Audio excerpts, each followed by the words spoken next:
ketika ruku dia baca alhamdulillahirabbil alamin ar-rahmanir rahim maliki yaumiddin, atau ketika dia dalam keadaan tasyahud akhir dia baca alhamdulillahirabbil alamin ar-rahmanir, atau sebaliknya ketika dia berdiri dia baca at-tahiyyatul mubarakatus salawatut thayyibatu lillah, maka hal itu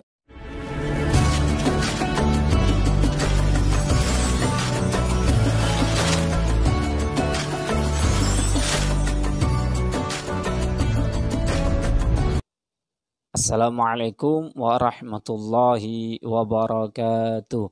Al-Fatihah ila ruhi sayyidina wa habibina wa syafi'ina Rasulillah Muhammad bin Abdullah, thumma ila ruhi abaihi wa ikhwanihi minal anbiya wal mursalin, thumma ila ruhi kafati ashabi Rasulillah ajma'in wa ahli baiti wa azwajihi wa dzurriyyati ajma'in, khususan minhum sayyidina al-muhajir Allah bin Isa wa usulihi wa furu'ihi, thumma ila ruhi Susam Ja'far bin Zaykhan Asgaf Abdul Qadir Hasan Mughar Muhammad Asgaf wa usulihim wa furu'ihim, thumma ila walidina wa walidikum wa watina wa watikum wa madfin na'imah, thumma ila ruhi Sayyid Ahmad bin Umar Asyatiri wa usulihi wa furu'ihi.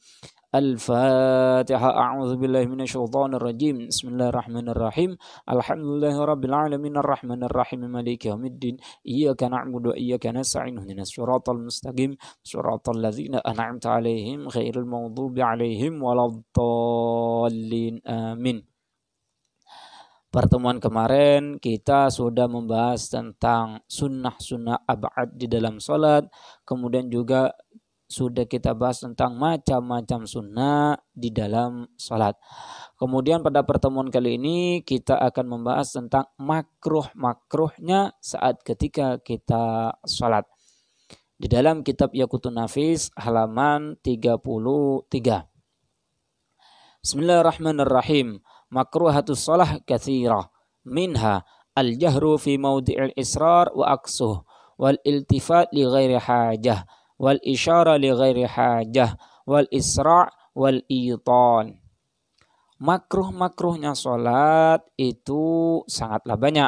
Di antaranya adalah membaca dengan suara keras di tempat suara yang seharusnya pelan, atau sebaliknya membaca Al-Fatihah yang seharusnya pelan dibaca keras.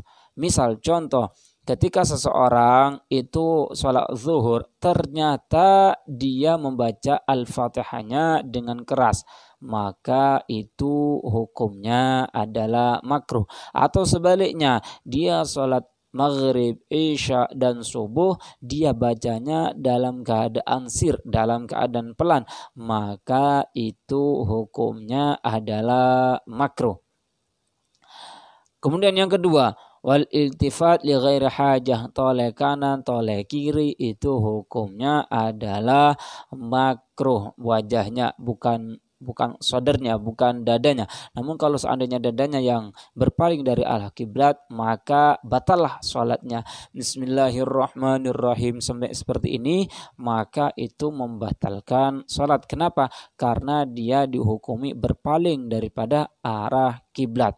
Namun kalau seandainya wajahnya yang toleh kanan, toleh kiri, itu hukumnya makruh semenjak tidak mualah dan tidak berniatan untuk main-main. Tapi kalau berniatan untuk main-main, maka hukumnya adalah batal. Ada orang sholat kemudian matanya, mohon maaf, dia mungkin melihat anak kecil bermain-main dengan matanya, maka itu sudah membatalkan sholat. Kenapa? Karena tujuannya itu untuk biar ketawa anak kecil tersebut, maka hukumnya membatalkan sholat. Wal isyara li ghairi hajah, begitu juga isyara li ghairi hajah, maka itu hukumnya adalah makruh. Wal isra', terburu-buru, itu juga hukumnya makruh. Wal itan, dan menetap di satu tempat, itu juga hukumnya makruh illal imam, kecuali imam. Jadi kalau seandainya sholat di sini saja, maka itu hukumnya adalah makruh kecuali imam.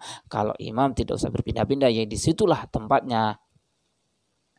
Jadi di dalam Yaqutun Nafis di sini hanya disebutkan sebagian saja. Kemudian bab berikutnya yaitu masalah tentang sujud sahwi.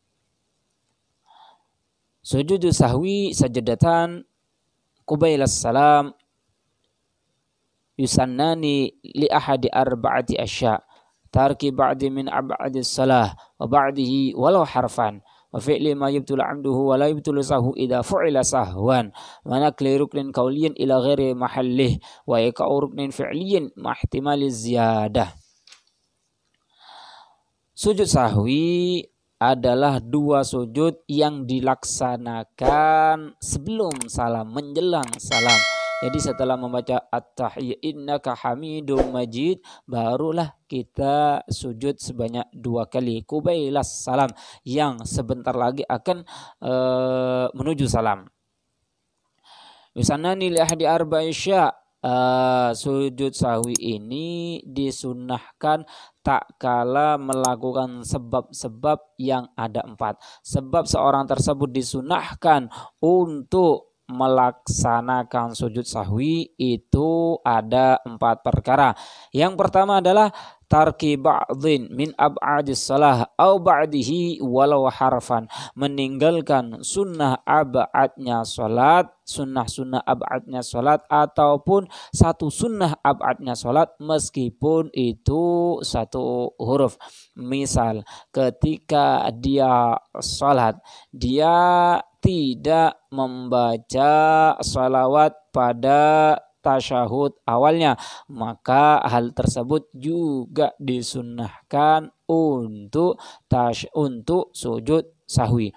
Jadi meninggalkan sunnah abad yang kemarin itu menyebabkan disunnahkan untuk sujud sahwi, baik itu sengaja maupun lupa, masih tetap sama-sama disunnahkan untuk sujud sahwi. Sholat subuh sengaja dia tidak melaksanakan kunut, maka sebelum salam dia disunnahkan untuk sujud sahwi. Itu yang pertama, sebab yang pertama.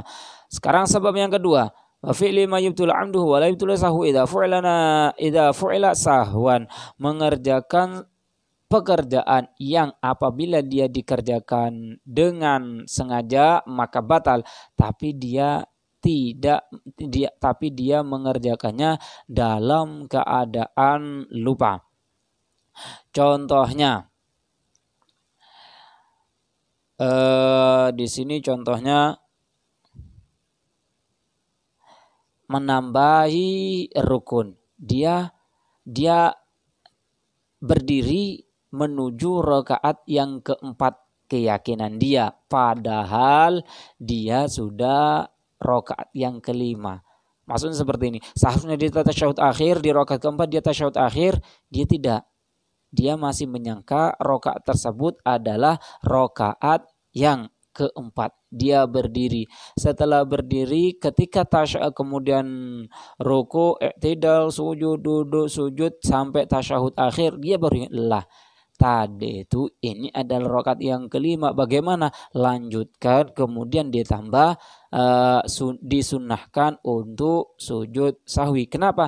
Karena dia melakukan sesuatu tersebut dalam keadaan lupa. Jika dia dalam keadaan ingat, maka sholatnya tentulah batal. Jadi maksud di sini adalah mengerjakan sesuatu yang apabila dikerjakan dalam keadaan sengaja maka membatalkan sholat. Kalau tidak sengaja maka tidak membatalkan sholat. Sedangkan dia mengerjakannya dalam keadaan tidak sengaja, maka hukumnya disunnahkan untuk sujud sahwi. Itu sebab yang kedua. Sekarang sebab yang ketiga, wa naqli ruknin qawliyin ila ghairi mahallih, memindahkan satu rukun qauli ke tempat yang lain. Misal ketika ruku dia baca alhamdulillahirabbil alamin arrahmanir rahim maliki yaumiddin, atau ketika dia dalam keadaan tasyahud akhir dia baca alhamdulillahirabbil alamin arrahmanir, atau sebaliknya ketika dia berdiri dia baca at-tahiyyatul mubarakatus salawatut thayyibatu lillah, maka hal itu disunnahkan untuk melaksanakan sujud sahwi. Kemudian yang terakhir yaitu iqa'i ruknin fi'liyan mahtimali ziyadah, dia bingung ini yang ketiga atau yang keempat, maka disunnahkan untuk sujud sahwi. Misal ketika dia hendak menuju rokat yang berikutnya, ini ragu, ini rokat yang ketiga apa rokat yang keempat, ini rokat ketiga apa keempat, ini rokat ketiga keempat, maka orang tersebut wajib mengambil yang ketiga kalau tidak ada keyakinan yang menuju yang keempat. Kalau masih bimbang, dia wajib mengambil yang sedikit. Kemudian ketika hendak salam, dia disunnahkan untuk melaksanakan sujud sahwi. Jadi ma'asyiral ikhwan rahimakumullah, sebab-sebab sujud sahwi itu ada 4. Yang pertama adalah sebab dia meninggalkan sunnah ab'ad, baik sengaja maupun tidak. Yang kedua, dia mengerjakan suatu pekerjaan yang apabila dia kerjakan dalam keadaan sengaja maka membatalkan sholat. Dan jika tidak sengaja maka tidak membatalkan sholat, sedangkan dia mengerjakannya dalam keadaan tidak sengaja. Kemudian yang ketiga, memindahkan rukun qauli ke tempat yang lain. Dan yang terakhir yaitu dia keraguan dalam menentukan rukun atau rokaatnya, maka dia wajib mengambil yang sedikit dan sebelum salam dia disunnahkan untuk sujud sahwi. Hadza minni. Ini untuk pertemuan berikutnya kita akan membahas tentang sujud syukur. Hadza minni, wassalamualaikum warahmatullahi wabarakatuh.